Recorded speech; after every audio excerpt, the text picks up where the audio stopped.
স্বাগতম বন্ধুরা, jakir247 নতুন একটি ভিডিওতে। আজকে আমি আপনাদের দেখাবো ফটোশপের একটি টিউটোরিয়াল। তো ফটোশপ সম্পর্কে আপনারা অনেকেই অনেক টিউটোরিয়াল জানতে চান, তো সেই জন্য আমি আজকে একটি ফটোশপের নতুন টিউটোরিয়াল নিয়ে এসেছি। তো চলুন বন্ধুরা, শুরু করা যাক আজকের ভিডিওটি। আপনারা যারা আমার চ্যানেলে নতুন, তারা অবশ্যই আমার চ্যানেলটি সাবস্ক্রাইব করবেন এবং পাশে থাকা বেল আইকনটি বাজিয়ে দেবেন। আর যারা অলরেডি সাবস্ক্রাইব করেছেন তাদেরকে অসংখ্য ধন্যবাদ। চলুন বন্ধুরা, শুরু করা যাক আজকের ভিডিওটি।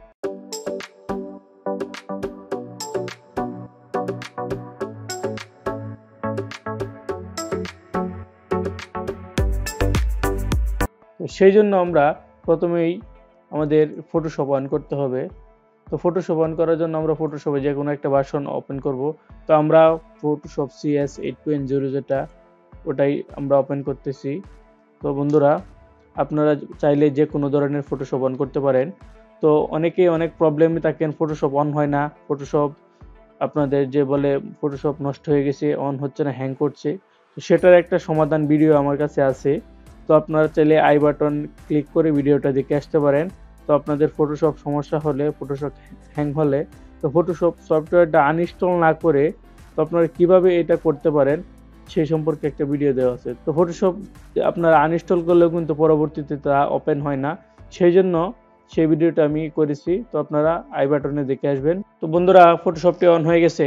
তো আপনারা কি করবেন, আপনাদের কাঙ্ক্ষিত ছবিটি নিয়ে আসবেন। তো আমি আজকে আপনাদের দেখাবো আপনার ছবিতে কিভাবে ব্ল্যাক অ্যান্ড হোয়াইট ইফেক্ট দিবেন। তো ব্ল্যাক অ্যান্ড হোয়াইট মধ্যে যে আমরা অনেকে আগের আমলে যে আমরা স্টুডিওতে দেখতাম পুরাতন, তো ব্ল্যাক অ্যান্ড হোয়াইট ইফেক্ট তারা কিভাবে তারা ছবিতে করতো ম্যানুয়ালি হাতে, যে পানিতে চুবিয়ে চুবিয়ে। তো আমরা সেই সম্পর্কে আজকে আমরা দেখবো যে আমরা কিভাবে ডিজিটাল অপশনে আমরা দিতে পারি। তো আমরা আমার কাঙ্ক্ষিত ছবিটি আমি ওপেন করব। তো আমার ছবিটি ডেস্কটপে আছে। তো আপনারা আপনাদের যে ছবিটি যে জায়গায় আছে আপনারা সেই ছবিটি নিয়ে ওপেন করবেন। তো আমি আমার ছবিটি ওপেন করলাম। তো আপনি প্রথমে দেখতে পাচ্ছেন ছবিটি। তো ছবিটি আপনি একটা নির্দিষ্ট সাইজে ক্রপ করবেন। তো ক্রপ করার জন্য ক্রপ টুল, তো কিবোর্ড অপশন শর্টকাট সি এখানে দেবেন। তো 5/7 এটা একটা মিনিমাম মাপ। তো এই মাপে কাটলে আপনি মূলত ছবিটা টেনার বা তার ওদিকে করতে পারেন, ছবিটা মূলত কি বলে ফাটবে না বা ঝাপসা হবে না। তো আমি মূলত একটু বড় মাপে নিচ্ছি। আমি 10 ইঞ্চি বাই 12 ইঞ্চি। আমরা ফটোশপে এটাকে, বা আমরা যারা স্টুডিও মেকার তারা আমরা মূলত বলি এটাকে টেনার সাইজ। তো আমি অতি শীঘ্রই একটি ভিডিও নিয়ে আসছি, তো বিভিন্ন ছবির যে বিভিন্ন রকম স্টুডিওর যে সাইজগুলো আছে সেই সম্পর্কে। তো এই ভিডিও সম্পর্কে আপনারা যদি জানতে চান তাহলে অবশ্যই কমেন্ট করবেন, কমেন্ট করে আপনারা জানাবেন। তো আমি ফুল স্ক্রিন করলাম। ফুল স্ক্রিন করার অপশন হচ্ছে এই যে এটাতে ক্লিক দিবেন, ম্যাক্সিমাইজ। তো এটার জন্য আপনারা কিবোর্ড শর্টকাট ব্যবহার করতে পারেন। তো এটার কিবোর্ড শর্টকাট হচ্ছে সরাসরি, এটার কিবোর্ড শর্টকাট হচ্ছে F।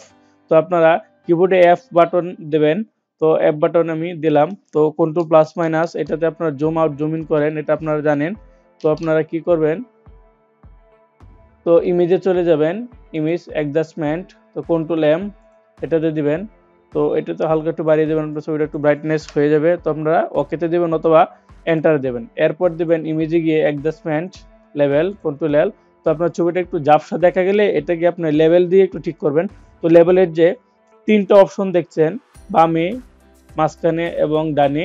তো আপনারা মাঝখানে যে অপশনটা, এটা আপনারা একটু ডান দিকে নেবেন। দেখবেন ছবি একটু কালো হয়ে গেছে, তো চিন্তার কোনো কারণ নেই, এবং এটাকে আপনারা ডানে নিয়ে নেবেন। এই দেখতে পাচ্ছেন ছবিটা একটু সুন্দর উজ্জ্বলতা ভাব ফিরে এসেছে। তো এখন আপনারা আবার কন্ট্রোল M এ দিবেন, কন্ট্রোল M। তো বেশি একটু কমিয়ে নেবেন। এখন আপনার চুলটা একটু সাদা হয়ে গেছে মনে হচ্ছে, তাহলে সেই জন্য আমরা চুলটা একটু কালো করে নেব। তো ইমেজে যাব আমরা, অ্যাডজাস্টমেন্ট, এরপর দেখবেন সিলেক্টিভ কালার। তো সিলেক্টিভ কালারে আপনারা ক্লিক দিবেন। তো এখানে আপনারা কালার্স যে অপশনটা আছে, কালার্সে আপনারা দিবেন ব্ল্যাক। ব্ল্যাক মানে আপনার চুলের কালার। তো আপনাদের এখানে একটা আমি নোট দিয়ে রাখছি, ধরেন এই সবুজ কালারটা একটু উজ্জ্বল করতে হবে, সেই জন্য আপনারা এখানে একটু গ্রিন কালারটা দিতে পারেন।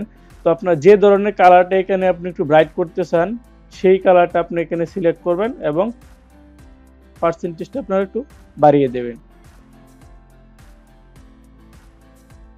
তো আমি এটা বাড়িয়ে দিচ্ছি, দেখুন এই যে আমার যে কালো অংশগুলো ছিল সবগুলো একটু কালো হয়ে গেছে, তো দেখতে অনেক সুন্দর হচ্ছে।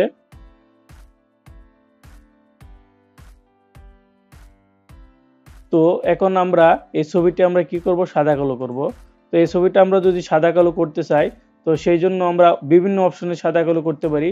তো এটার কিবোর্ড শর্টকাট হচ্ছে, তো আমি আপনাদের সরাসরি দেখাচ্ছি, দেখুন বন্ধুরা। তো এটা আমি সেভ দিয়ে নেব, তো একটু সেভ দিয়ে নিলাম। তো এখানে আপনারা হাই অপশন দিবেন, লো দিবেন না, লো দিলে ছবির অপশনটা অনেক খারাপ হয়ে যায়। তো এখন আপনারা কি করবেন, ইমেজে যাবেন, অ্যাডজাস্টমেন্ট, এরপর আপনারা দিবেন, এই যে দেখতে পাচ্ছেন কন্ট্রোল শিফট ইউ, তাহলে এটাতে আপনারা ক্লিক দিবেন। তো আপনাদের কিবোর্ড শর্টকাট, তো দেখতেই পাচ্ছেন কি সুন্দরভাবে অটোমেটিকলি আপনার ছবিটা একটা সাদা কালো ভাব হয়ে গেছে, এবং এটাকে আপনার একটা ইউনিক একটা ক্লাসিক্যাল ভাব নিয়ে আসছে। তো এখন এই অপশনটা আপনারা চাইলে একটু কন্ট্রোল এল দিয়ে আর একটু ইউনিক করতে পারেন, অনেক সুন্দর হয়ে গেছে, দেখতেই পাচ্ছেন। তো অনেকেই, এটা আপনাদের বলে রাখি, অনেকের চেহারা অনেকে একটু ফর্সা ভাব না, তাদের চেহারা শ্যামলা বা কালো, তারা এই ট্রিপসটা কাজে লাগিয়ে আপনার ছবিটা সাদা কালো করে যদি আপনারা ফেসবুকে এটা আপলোড দেন, সেই ক্ষেত্রে আপনার চেহারাটা কিন্তু অনেক সুন্দর দেখাবে। অনেকেই কালো মানুষ যারা, অনেকেই কিন্তু এই অপশনটা করে। তো বন্ধুরা দেখতে পাচ্ছেন ভিডিওটা, তো ভিডিওটা একটি আজকে শর্ট ভিডিও করলাম। তো বন্ধুরা আপনারা কি ধরনের ভিডিও চান আমার কাছ থেকে, ফটোশপের কোন কোন ধরনের টিউটোরিয়াল আপনারা চান, আপনারা অবশ্যই কমেন্ট করবেন। তো ভিডিওটি যদি ভালো লাগে অবশ্যই একটি লাইক দিবেন। আপনারা আমার কাছ থেকে কিরকম ভিডিও চান, আপনারা যারা নতুন তারা অবশ্যই চ্যানেলটি সাবস্ক্রাইব করবেন এবং পাশে থাকা বেল আইকনটি বাজিয়ে দেবেন, যাতে আমার নতুন নতুন ভিডিও আপলোড করলে আপনারা এর নোটিফিকেশন পান এবং আপনারা সকল টেক রিলেটেড ভিডিও এবং ফটোশপ রিলেটেড ভিডিও দেখতে পারেন। আর অলরেডি যারা আমার চ্যানেলে সাবস্ক্রাইব করেছেন তাদেরকে অসংখ্য ধন্যবাদ। তো আজকে বন্ধুরা ভিডিওটি এই পর্যন্তই। তো বন্ধুরা টাটা, বাই বাই।